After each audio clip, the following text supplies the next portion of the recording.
Give me back my mother's dog before I have you arrested. The command cut through the quiet street, with the certainty of someone who had never needed to repeat himself. Sadie Whitmore stopped walking. Basil, the aging mixed-breed rescue dog at her side, froze as well. The 12-year-old dog glanced once toward the towering man in the tailored charcoal suit, then quietly stepped behind Sadie's legs, pressing against her calves until only the tip of his grey muzzle remained visible. Across the driveway, 3 black luxury SUVs idled silently. 4 security guards waited for instructions. Neighbors peeked through curtains. Dominic Valenti stood motionless beside the open vehicle door, his expression perfectly controlled. At 43, the legendary head of one of the East Coast's most influential families looked exactly as the newspapers described him: impeccably dressed, broad-shouldered, intimidating without effort, and accustomed to immediate obedience. Governors returned his calls. Judges attended his charity galas. Business leaders postponed decisions until hearing his opinion. Yet at that moment, none of those things mattered, because one elderly rescue dog wanted absolutely nothing to do with him. Dominic extended a hand. "Basil." The dog answered with a low growl, before burying himself even farther behind Sadie. A ripple of awkward silence spread through the driveway. Vanessa Crowell folded her arms. "I believe," she said smoothly, "the attachment has become rather unhealthy." Sadie kept one hand resting lightly on Basil's shoulder. "No." Vanessa raised an eyebrow. "No. The attachment is healthy," Sadie replied calmly. The routine around him wasn't. Vanessa's smile thinned. Interesting opinion for someone hired to walk a dog. Before Sadie could answer, Dominic spoke. "My mother employs dozens of professionals." His voice remained quiet. "Measured, controlled. We have veterinarians, house managers, personal assistants, medical staff." He looked directly at Sadie. "We do not require instruction from a dog walker." Sadie met his eyes without hostility. "Then why has Basil collapsed twice this month?" Silence. One of the house managers looked toward the ground. Dominic's jaw tightened. "What are you talking about?" Sadie gently scratched behind Basil's ears. "The first collapse happened after his medication was delayed by almost 6 hours. No one spoke. The second happened after someone changed his food because the original brand wasn't available." Another silence. "And whoever made that decision never bothered reading his digestive restrictions." Dominic slowly turned toward the staff gathered near the entrance. "Is that true?" No answer came immediately. Finally, one assistant cleared his throat. "The veterinarian's schedule was difficult to coordinate." "So you improvised?" Dominic asked. "We believed." "You believed," Sadie interrupted quietly, "that he was just a dog." Every eye shifted toward her. She continued without raising her voice. "He isn't expensive because he's valuable. He's valuable because someone loves him." Basil leaned gently against her leg. Dominic watched the movement. The dog trusted her completely, not because she commanded him, because he had already chosen. Before Dominic could respond, the front door opened. Teresa Valenti stepped outside with the assistance of a polished walnut cane. Although recovering from a minor hip injury, she carried herself with unmistakable elegance. Silver hair framed a face marked more by kindness than age. The moment Basil saw her, his tail wagged enthusiastically. But instead of running toward her, he glanced first at Sadie, as if asking permission. Teresa smiled. "Go ahead, sweetheart." Only then did Basil trot carefully across the driveway, before returning almost immediately to stand between Teresa and Sadie. Dominic frowned. "Mother." Teresa ignored his expression. Instead, she looked toward Sadie. "Did he finish breakfast?" "Every bite." "Medication?" "On time." "Morning walk." 32 minutes. We stopped twice, because he became tired. Teresa nodded with quiet satisfaction. "Thank you." Dominic looked between them. You hired her. I did. Without informing me. I wasn't aware I needed permission to care for my own dog. You needed coordination. No. Teresa's voice remained warm. I needed someone who actually paid attention. Vanessa stepped forward. Mrs. Valenti, surely the household staff. The household staff, Teresa interrupted gently, fed him according to convenience. They walked him according to scheduling software. They medicated him according to calendar reminders. She looked directly at her son. No one asked how he felt. Dominic inhaled slowly. I hire the best people money can buy. Sadie finally answered. You hired expensive people.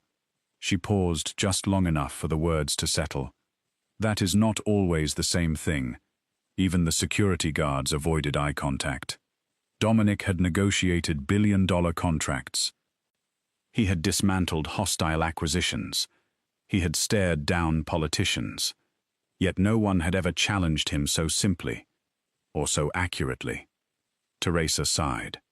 I've already dismissed the assistants responsible for Basil's routine. Dominic blinked. You what? I dismissed them. You made that decision alone? I made it after watching my dog become frightened inside his own home.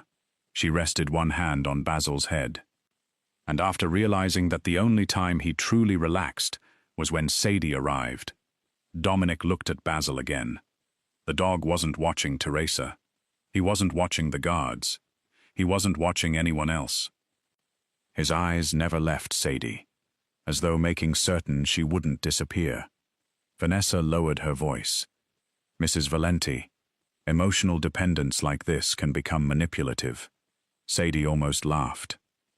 Basil weighs 54 pounds. He has arthritis. He sleeps through half the afternoon. If he's masterminding manipulation, he's remarkably committed to the role. A few staff members struggled to hide smiles. Even Teresa's lips twitched. Dominic, however, remained serious. So, what exactly do you expect? Teresa answered immediately. You have two choices.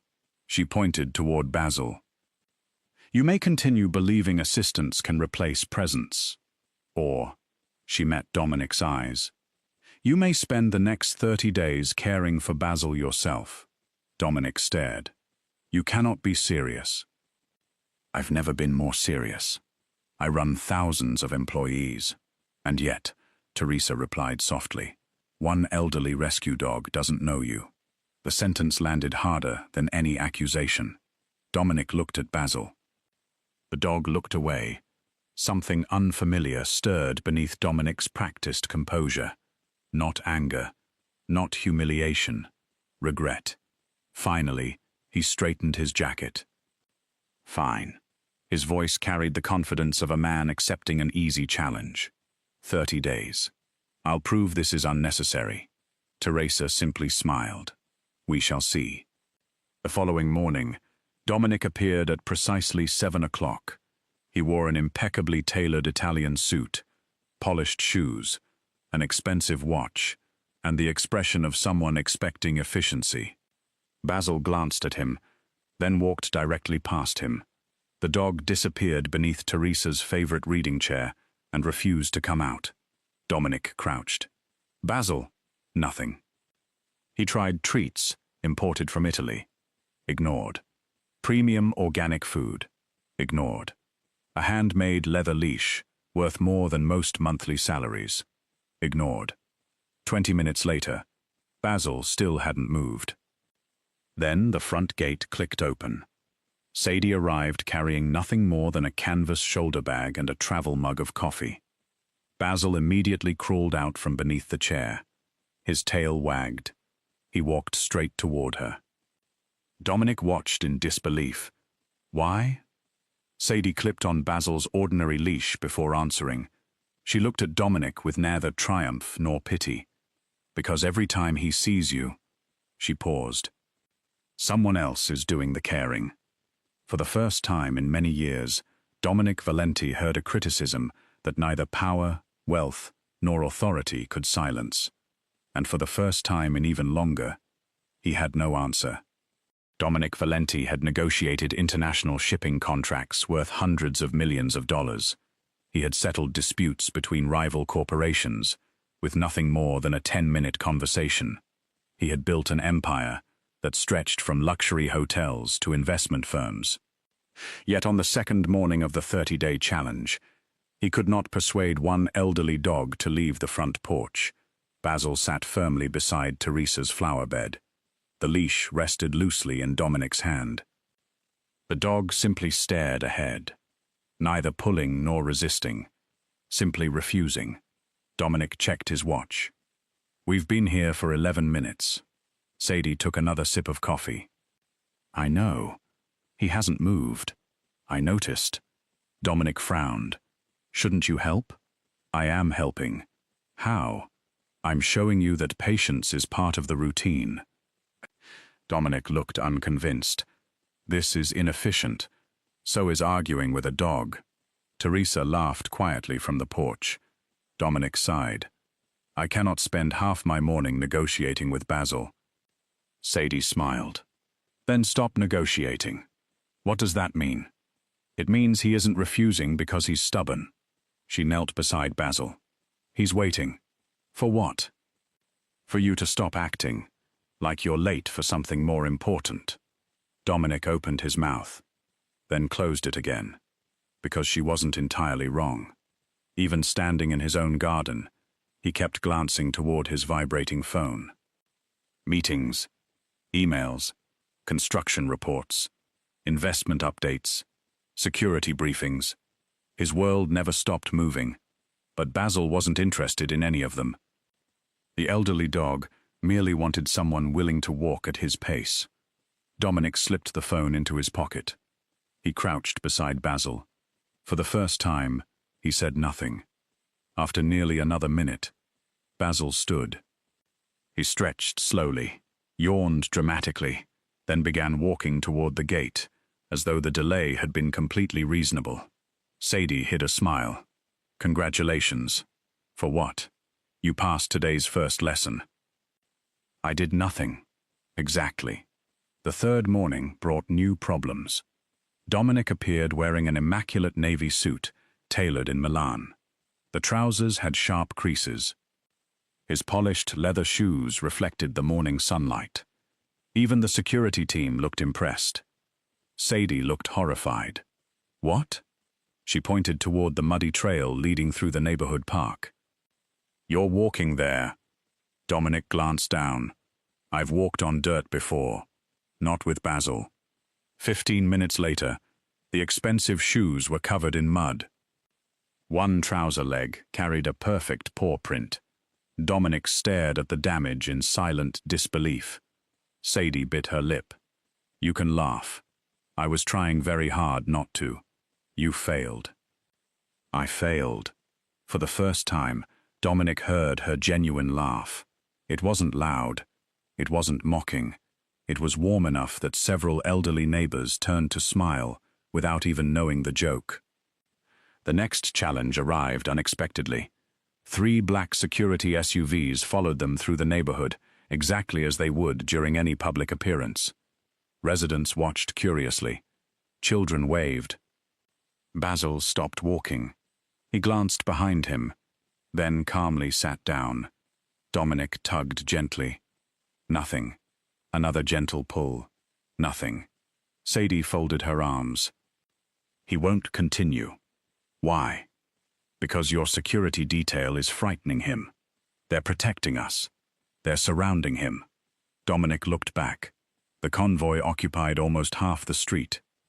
4 guards watched every passerby. One spoke continuously into an earpiece.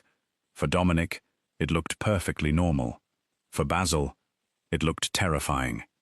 Dominic motioned toward his head of security. "Stay behind." The man hesitated. "Sir, you heard me. Protocol requires." "I said stay behind." The guards exchanged uncertain looks before stopping nearly 100 yards away. The moment the vehicles disappeared around the corner, Basil stood up. Without hesitation, he resumed walking. Sadie glanced sideways. The dog just won an argument against your entire security department. Dominic rubbed his forehead. I sincerely hope nobody reports that. As the days passed, Sadie introduced new routines. Medication came first. Not after breakfast. Not whenever convenient. Exactly on schedule. She demonstrated how to hide the tablet inside a small piece of scrambled egg. No force. No tricks. No rushing. Dominic copied her movements carefully. To his surprise, Basil accepted the medicine without protest. Interesting. What? He behaves differently for you. No. Sadie shook her head. I behave differently for him. The distinction lingered in Dominic's mind long after she finished speaking. Water always traveled with them. Not because Basil drank constantly, because elderly dogs tired unexpectedly. Dominic initially considered the extra bottle unnecessary, until one particularly warm afternoon. Halfway through their route, Basil slowed. His breathing became heavier. Without saying a word, Sadie stopped beneath a large oak tree. She offered water, then waited. No urgency, no impatience, only quiet observation. Dominic watched Basil recover. He realized something uncomfortable. His assistants would have continued walking.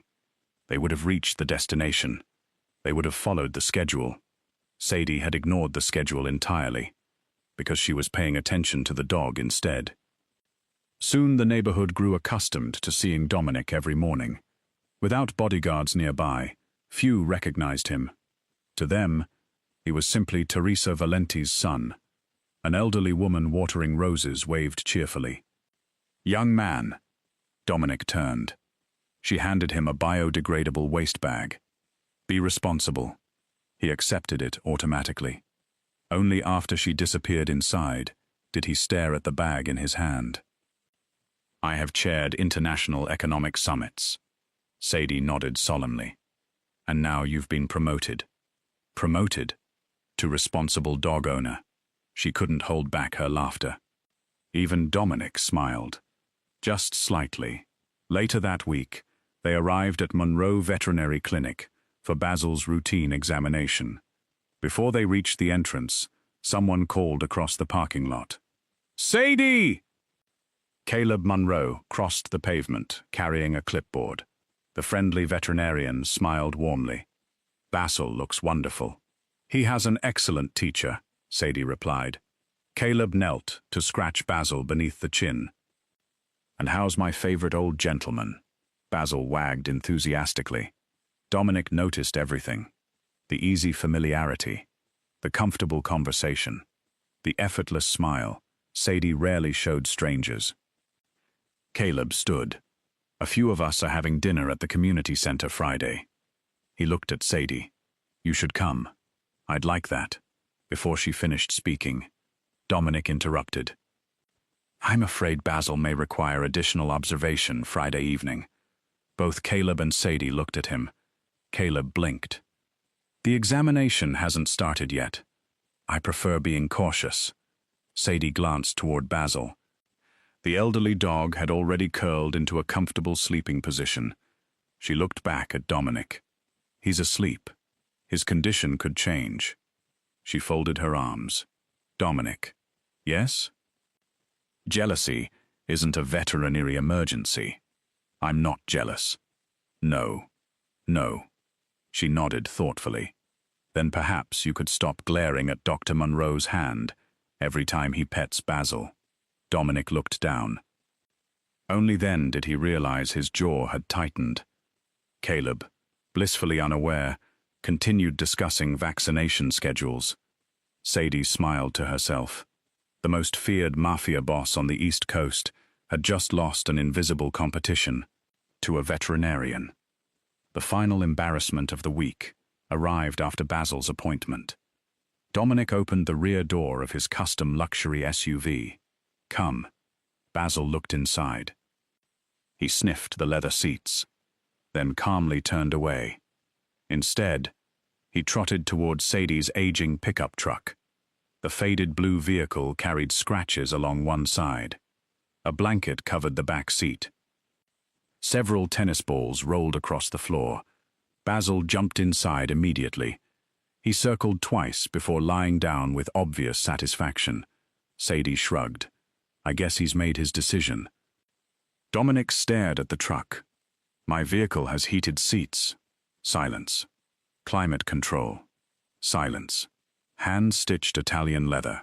Basil yawned. Sadie opened the passenger door. You coming? Dominic looked once at his untouched luxury SUV, then at Basil occupying the back seat of the old pickup, like a retired executive refusing a company transfer. With quiet resignation, the legendary Mafia boss walked around the truck and climbed into the passenger seat. As Sadie started the engine, she glanced sideways. You know, what? I don't think anyone has ever outranked you before. Dominic looked toward the back seat. Basil was already asleep. He sighed. I've been replaced by a 12-year-old rescue dog. Sadie smiled. No, you've just been introduced to the actual boss. By the beginning of the second week, the neighborhood had quietly accepted something no newspaper would have believed. Every morning, at exactly 7 o'clock, the most respected Mafia boss on the East Coast could be found walking behind an elderly rescue dog that stopped every few minutes to sniff flowers, greet strangers, or simply admire the sunshine. No one applauded. No photographers appeared. No headlines followed. Yet those ordinary mornings began changing Dominic Valente far more than any boardroom victory ever had. One cool Tuesday morning, Basil unexpectedly slowed near a small wooden bridge overlooking a quiet pond. Instead of sitting down in protest, as he usually had during the first week, he simply looked up at Dominic. Without thinking, Dominic loosened his grip on the leash. You need a break? Basil wagged his tail once. Dominic smiled almost unconsciously. All right, Sadie noticed immediately. You didn't pull. I almost did. But you didn't. He watched Basil drink calmly from the portable bowl before answering. I'm beginning to understand. What? He's never refusing me. No. He's communicating. Sadie's smile carried unmistakable approval. Exactly. For the first time, Basil wasn't merely obeying Dominic. He was trusting him enough to expect that his signals would be understood. A few days later, Sadie handed Dominic the leash before they even left Teresa's driveway. You take him. You aren't coming. I'm walking beside you. Dominic hesitated. What if he refuses? Then you'll wait. What if he pulls away? You'll wait. What if... She laughed softly. Dominic. Yes? You've negotiated billion-dollar contracts. I'm aware. You can manage 20 feet of sidewalk. He almost smiled. I suppose that's statistically likely. Together they walked through the quiet neighborhood. For the first 10 minutes, Basil stayed comfortably beside Dominic. Not perfectly. Not obediently. Comfortably. The difference mattered. Near the community garden, an elderly man waved enthusiastically. Morning, Dom? Dominic looked surprised. You remember my name? The man chuckled. You've been carrying dog treats for 2 weeks. Hard to forget someone who shares snacks. After the gentleman disappeared, Dominic remained unusually quiet. Sadie glanced toward him. What are you thinking? I know every senator attending next month's fundraising dinner. And? I don't know the names of my mother's neighbors. The realization settled heavily between them. For years, Dominic had measured responsibility through financial support. Medical specialists, private nurses, professional drivers, beautiful homes, everything money could arrange. Everything. Except his own presence. That afternoon, they walked with Teresa. She moved slowly with her cane, while Basil wandered happily between them. Halfway through the route, Teresa stopped to chat with an elderly woman named Eleanor. The conversation lasted nearly 15 minutes. Flowers, weather, grandchildren. Nothing important. Everything important. Dominic waited patiently. On the way home, he asked quietly, "How long have they known each other?" Teresa looked surprised. "Nearly 18 years." 18? She nodded. "Eleanor brought soup after your father died." Dominic frowned. "I never knew." "You never asked?" Her answer contained no anger, only truth. The following morning, Dominic arrived carrying 2 paper coffee cups. He handed one toward Sadie. She accepted it carefully. "You remembered." "I hoped I had." She took 1 sip. Plain coffee. No flavored syrup. No whipped cream. No artificial sweetener. She looked genuinely surprised. "You remembered everything." Dominic shrugged. "You once said, 'Complicated coffee makes busy mornings feel even busier.' I said that 3 weeks ago. I wrote it down." She blinked. "You wrote it down?" He looked slightly embarrassed. "I've discovered memory improves when I stop assuming I'll remember later." Sadie laughed softly. "I never expected the great Dominic Valenti to carry notes." "I also carry dog biscuits now." Remarkable progress. Later that week, rain interrupted their walk. Instead of rushing toward shelter, Sadie noticed one of her elderly clients struggling to lift 2 heavy bags of pet food from a car. Without hesitation, she crossed the street. "I'll help." Dominic followed automatically. The woman looked startled. "Oh dear, that's far too heavy." Dominic lifted both bags effortlessly. "Where would you like them?" Inside the modest apartment, an elderly golden retriever greeted them enthusiastically. Sadie knelt immediately to check the dog's sore hip. Dominic quietly carried the supplies into the kitchen. No cameras, no assistants, no applause. 20 minutes later, as they walked outside again, Sadie asked, "You didn't have to stay." "I know." "Then why did you?" He considered the question. "Because leaving felt wrong." She looked ahead without speaking. Sometimes the greatest changes announced themselves through the smallest decisions. Several days later, while Basil rested beneath a maple tree, Dominic finally spoke about something he had avoided his entire adult life. "My father believed affection weakened leadership." Sadie remained silent. "He taught me that people respected certainty." "He wasn't entirely wrong." "No." Dominic watched leaves drift across the sidewalk. He said hesitation invited betrayal. Sadie nodded. "And kindness." He gave a humorless smile. He considered kindness useful only when strategically necessary. Neither of them spoke for several moments. Finally, Dominic continued. "When my father became ill, I took control of the family businesses." "How old were you?" 31. "That's young. It felt necessary." "And after he died?" "I worked harder." "Why?"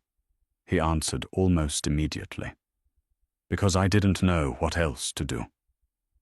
The honesty surprised even him. Sadie didn't rush to comfort him. Instead, she asked quietly, "When was the last time you visited your mother without checking your watch?" Dominic searched his memory. Nothing came. That afternoon, Sadie revealed something she had never shared before. "My grandmother raised me." Dominic listened carefully. "When she became ill, I helped care for her." She smiled faintly. "She also had an old dog named Murphy." "What happened?" "My grandmother passed away." "I'm sorry." "So was everyone else." She looked toward Basil, sleeping peacefully nearby. "People brought flowers. They attended the funeral. They hugged each other. And then they all went home." Dominic remained silent. Murphy sat beside her empty chair every evening. She swallowed gently. No one asked who would comfort him. The memory lingered in her voice. So I did. She smiled sadly. That was the first time I realized grief belongs to animals too. Dominic looked toward Basil. He lost your grandmother too. Yes, and everyone forgot. Almost everyone. She rested one hand on Basil's back. I promised myself I wouldn't forget the next one. Dominic suddenly understood something profound. Sadie had never chosen pet care because it was easy. She had chosen it because she refused to overlook the quiet heartbreak everyone else considered insignificant. Near the end of the third week, their conversation became unexpectedly personal. Sadie stared thoughtfully at the walking trail. I was engaged once. Dominic looked at her. He was embarrassed by me. She said it matter-of-factly. He liked my kindness. He liked how dependable I was. But he never liked introducing me. Dominic's expression hardened. He said people judged appearances. She smiled sadly. He wasn't wrong. No. He was just willing to agree with them. Dominic stopped walking. Sadie looked back. I've spent years watching people speak to me as though caring for animals somehow made me invisible. She shrugged gently. I'm used to it. No. Dominic's voice came quietly. You survived it. Their eyes met. There was no pity in his expression, only respect. Real respect. For reasons that had nothing to do with sympathy. That evening, Vanessa arrived unexpectedly at the Valenti estate. She found Dominic sitting on the back terrace. Basil slept peacefully beside his chair. Vanessa smiled politely. I've been looking everywhere for you. I was here. Several board members are waiting. They can wait another 15 minutes. She blinked. You've never said that before. Dominic looked toward the elderly dog. He falls asleep more easily when someone stays nearby. Vanessa stared. This dog has completely rearranged your priorities. Dominic gently stroked Basil's grey fur. No. He smiled quietly. He revealed what they should have been all along. The greatest proof of his transformation arrived the following morning. While crossing a busy intersection, a delivery truck slammed its brakes after another driver ignored a stop sign. The sudden noise startled Basil. The elderly dog flinched violently. Vanessa, who happened to be meeting Dominic nearby, instinctively raised her voice. Watch out! Basil immediately trembled. 3 weeks earlier, Dominic would have shouted orders to everyone around him. Instead, he slowly knelt beside the frightened dog. It's all right. His voice remained barely above a whisper. No one's rushing you. He waited. 1 minute, then another. He didn't tug the leash. He didn't command. He simply stayed. Eventually, Basil stepped closer, then rested his head gently against Dominic's knee. Sadie watched from only a few feet away. There was no audience worth impressing, no lesson to perform, no challenge left to win. This was simply who Dominic had become. Later, as they continued their walk, Basil grew tired. Without hesitation, he lay down beside Dominic's polished shoe. Within moments, he fell asleep. Sadie smiled. He trusts you now. Dominic looked at the sleeping dog, then slowly lifted his eyes toward her. I was hoping. His voice carried none of its usual certainty. Someone else might eventually do the same. For a brief moment, neither of them spoke. The morning breeze carried fallen leaves across the sidewalk. Basil continued sleeping peacefully at Dominic's feet, and for the first time since they had met. Silence no longer felt awkward between them. It felt like home. 3 months after Dominic completed the 30-day challenge, the idea that had once lived only inside Sadie Whitmore's notebook began spreading across the county. It started quietly. One retired teacher could no longer walk her Labrador after knee surgery. A widower with Parkinson's disease worried that his beagle would have to be surrendered to a shelter. An elderly couple skipped their own prescriptions so they could continue buying dog food. Sadie had seen these stories for years. No television cameras cared. No wealthy donors noticed. Yet she understood something many organizations overlooked. Most seniors did not fear growing old. They feared being separated from the companions who had remained loyal after everyone else had moved on. So she built something simple, a network of volunteers. Neighbors walking dogs, college students driving owners to veterinary appointments, retired nurses organizing medication schedules, families fostering pets during emergency hospital stays. Nothing glamorous, everything necessary. When Dominic learned about the project, he asked only one question: "What do you need?" Sadie answered without hesitation: "Not ownership. Partnership." The Valenti Family Foundation agreed to provide funding.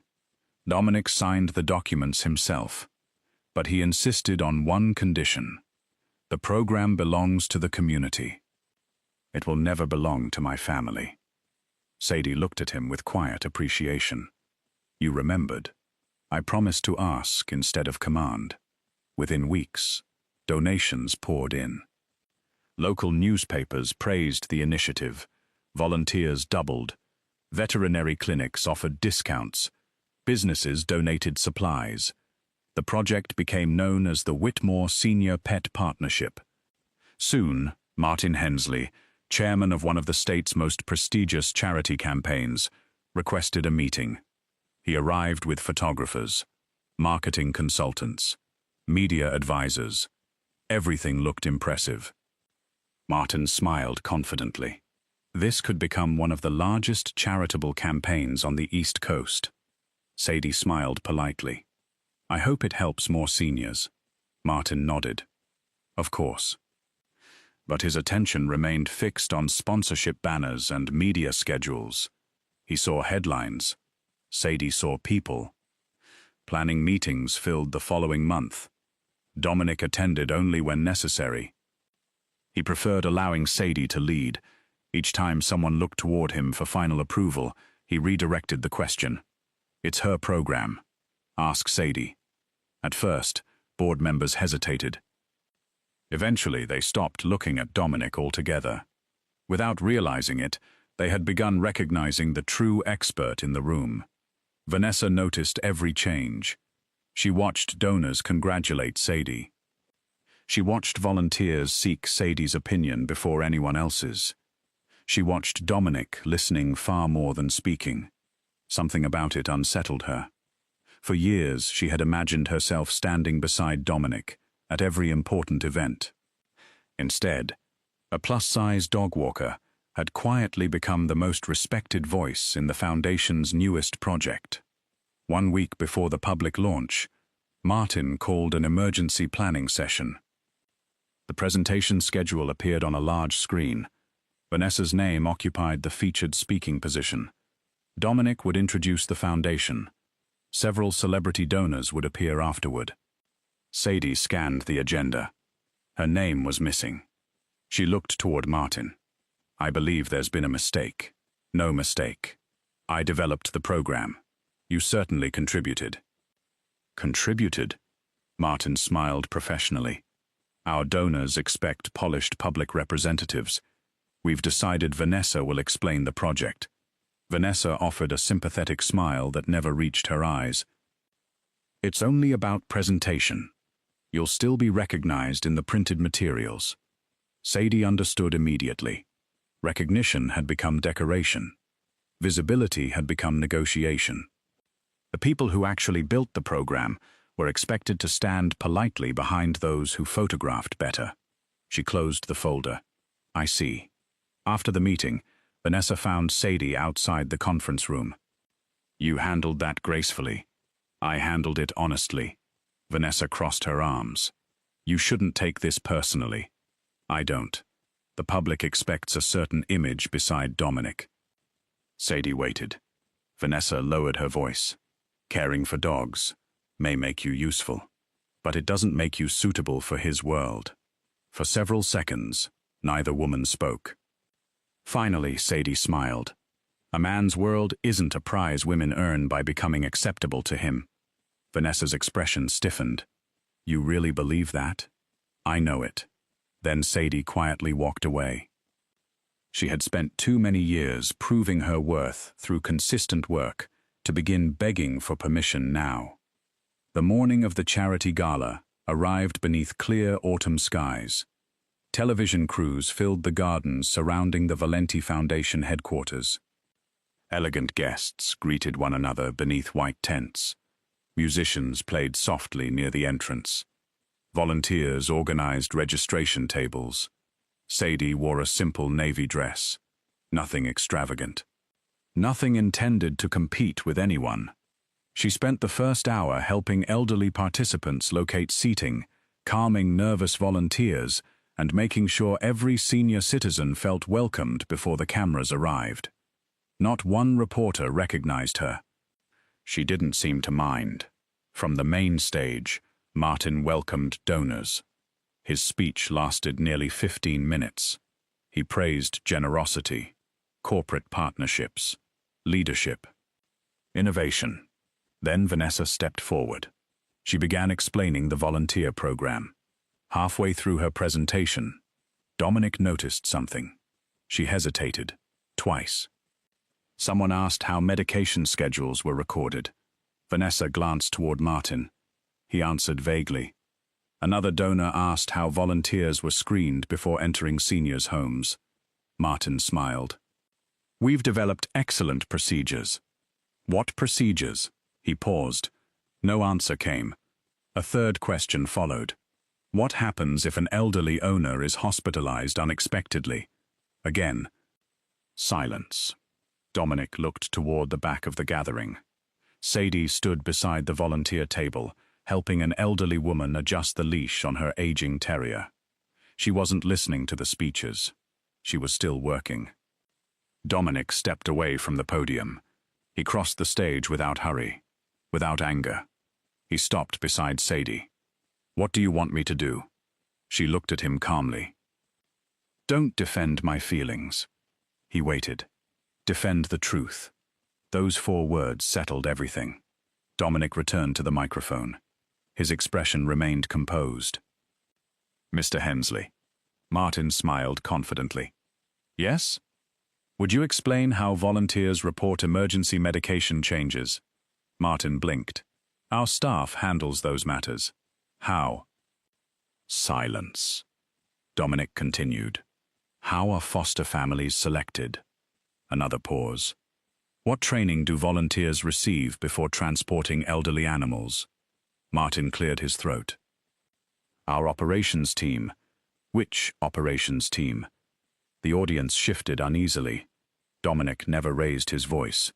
He simply continued asking questions whose answers only one person truly knew. Finally, he turned toward the back of the audience. Miss Whitmore? Every head turned. Would you join us? Sadie walked slowly to the stage.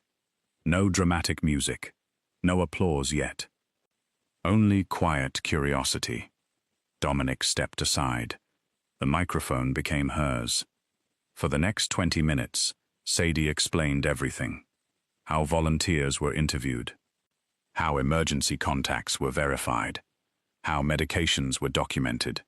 Why elderly owners often delayed asking for help until they believed surrendering their pets was the only option. She didn't speak about statistics. She spoke about people. She introduced Margaret, whose cat had remained with her during chemotherapy because volunteers visited every evening. She introduced Harold, whose arthritis no longer prevented his Labrador from enjoying daily walks. She introduced college students who had become weekly companions to lonely seniors after initially joining only for community service hours. By the time she finished, many guests had tears in their eyes. Then Teresa slowly approached the microphone. "I would like to tell you something." The audience fell silent. "When I injured my hip, everyone tried managing my life." She smiled toward Sadie. "This young woman did something different.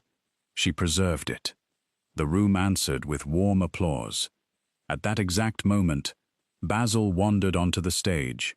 He ignored photographers, ignored celebrities, ignored Vanessa completely.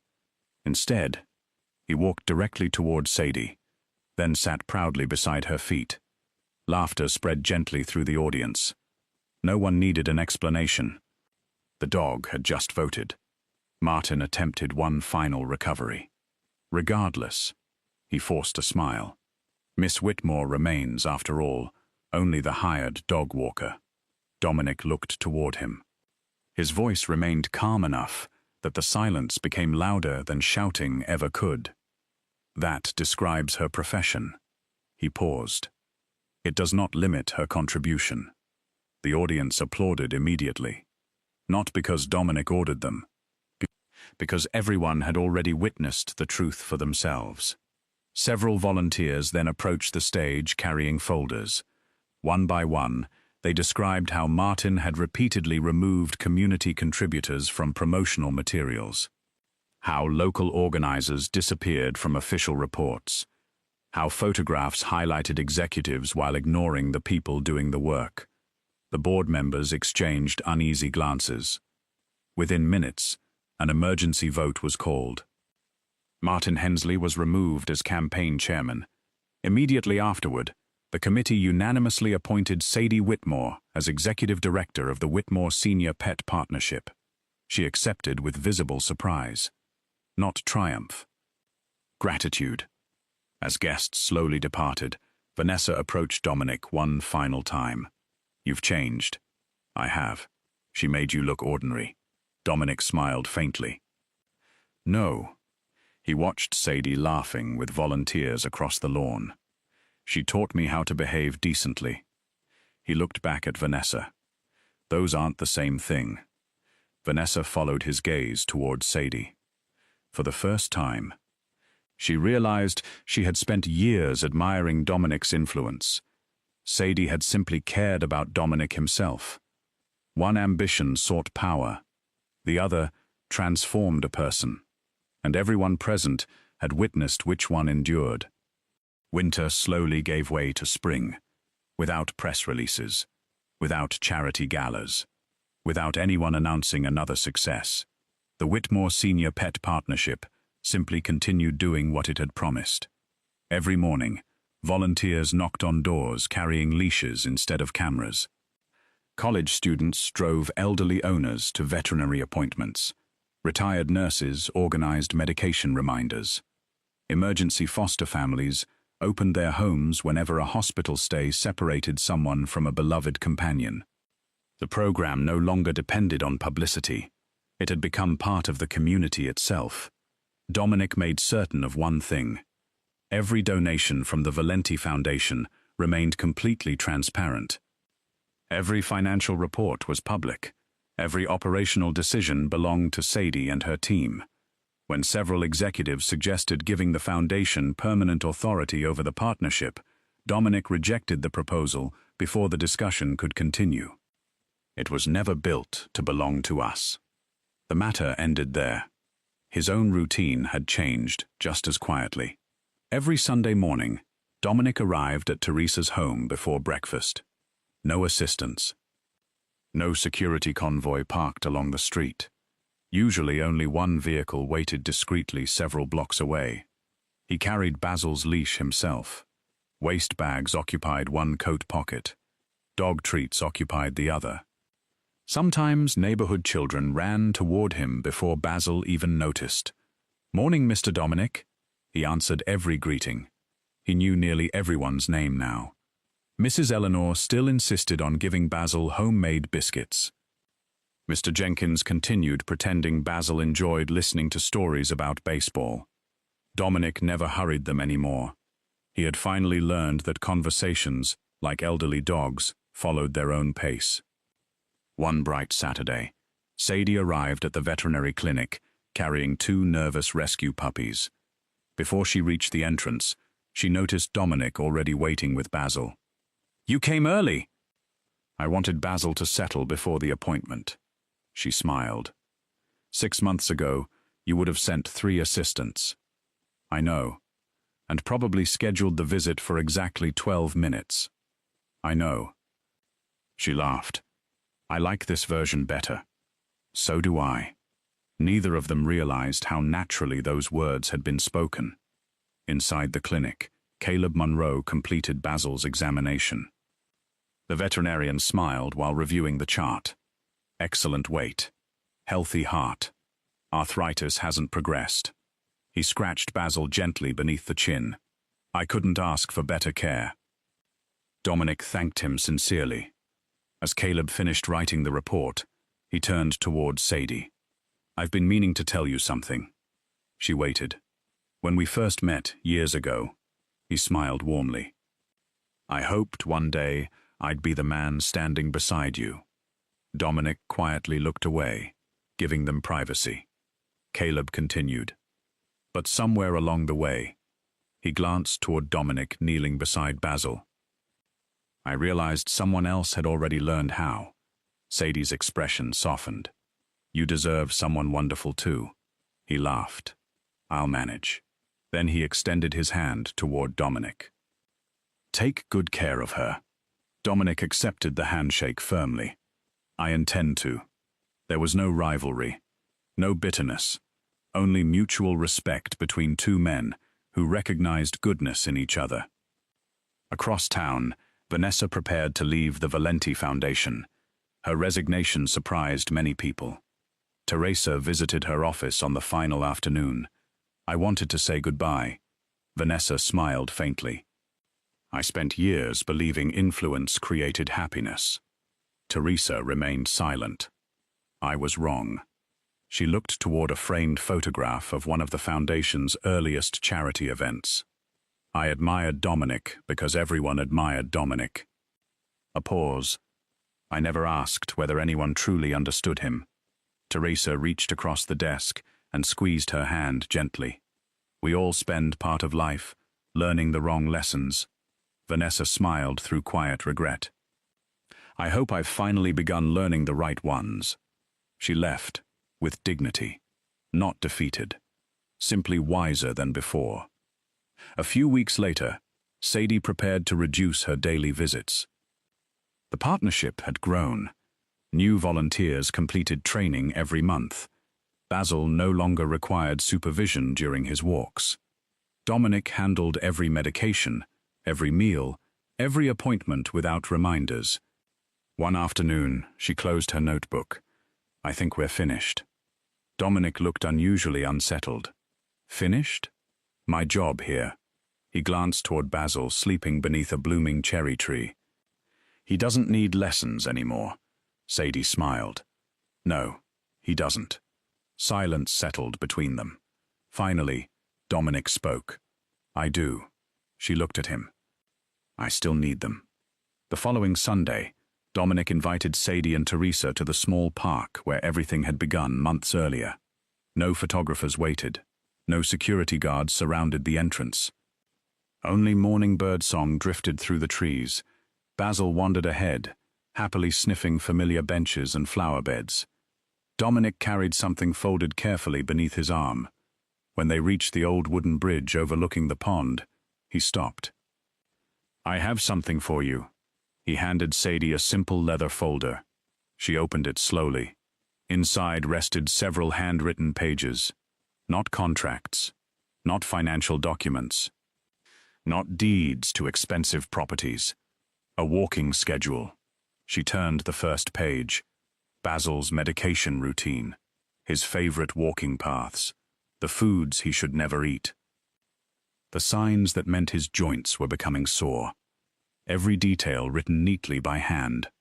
The next page listed Teresa's preferred visiting times, the names of every neighbor she spoke with, birthdays, medical appointments, community events. Another page followed, Sadie's coffee order, the names of her elderly clients, the anniversary of her grandmother's passing. The date Murphy had died. The morning each volunteer preferred beginning work. Everything she had once mentioned casually during ordinary conversations. Everything he had chosen to remember. Tucked inside the final page rested a small velvet box. She looked up. Dominic wasn't kneeling. He wasn't trying to impress anyone. He simply stood before her with complete honesty. I spent most of my life believing love meant making sure nothing escaped my control. He glanced toward Basil, lying peacefully in the grass. You taught me something entirely different. His voice grew quieter. It means caring enough that someone remains completely free to stay. He opened the velvet box.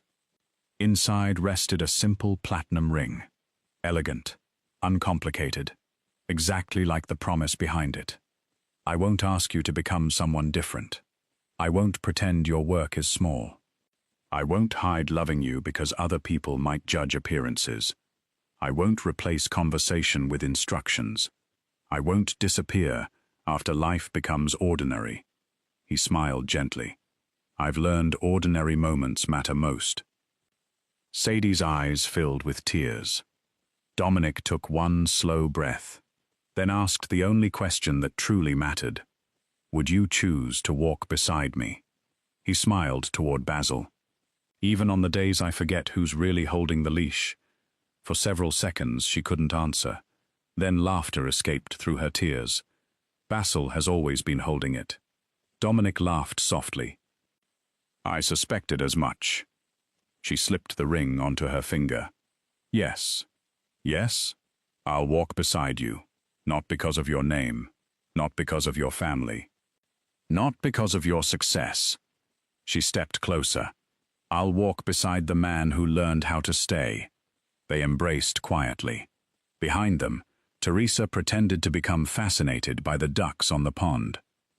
1 year later, the Whitmore Senior Pet Partnership had become a permanent non-profit organization, serving thousands of elderly pet owners across the region. Volunteer dog walking, transportation to veterinary appointments, medication reminders, emergency foster care, pet food assistance, weekly companionship visits. The walls inside the headquarters displayed photographs, not of donors, but of seniors smiling beside the animals they had never been forced to surrender. Dominic continued funding the organization. He never attended board meetings unless invited. He never voted on operational decisions. Whenever reporters praised his generosity, he always redirected the conversation. The partnership belongs to the people who built it, not the people who financed it. Every Sunday morning, he still walked Basil through the neighborhood. He carried waste bags. He waited whenever Basil stopped to admire flowers. Sometimes the old dog rested halfway home. Dominic always sat beside him without complaint. Teresa often watched from her front porch. She smiled each time. In her opinion, the greatest transformation in Valenti family history had never involved business. It had happened one quiet morning when her son finally learned that presence could never be delegated. During an interview celebrating the partnership's anniversary, one reporter asked the question everyone expected. Mr. Valenti, when did you realize Sadie Whitmore had changed your life? Dominic looked across the courtyard. Sadie knelt beside an elderly golden retriever, laughing with its owner. He smiled before answering. The day I stopped asking why the dog trusted her more than me. The reporter waited and started asking what she had done to earn that trust. Inside the partnership office, 2 framed items hung side by side. The dismissal order Dominic had once prepared for Sadie, and the handwritten walking schedule he had used when proposing. Between them rested a small bronze plaque. He believed loyalty followed power. She taught him loyalty follows care. Late that afternoon, Dominic, Sadie, and Basil began walking home together. Halfway down the sidewalk, Basil stopped. He refused to move. Dominic sighed with theatrical resignation. He still likes you better. Sadie reached for Dominic's hand. No, she smiled warmly. He simply has excellent judgment. Dominic laughed. That makes two of us. Only then did Basil stand. With his tail wagging gently, the elderly rescue dog continued down the sidewalk. This time, the most respected Mafia boss on the East Coast didn't lead the way. He simply walked beside the plus-size woman who had taught him that love could never be commanded, only earned through patience, kindness, and the quiet courage to keep showing up, long after every dramatic moment had passed.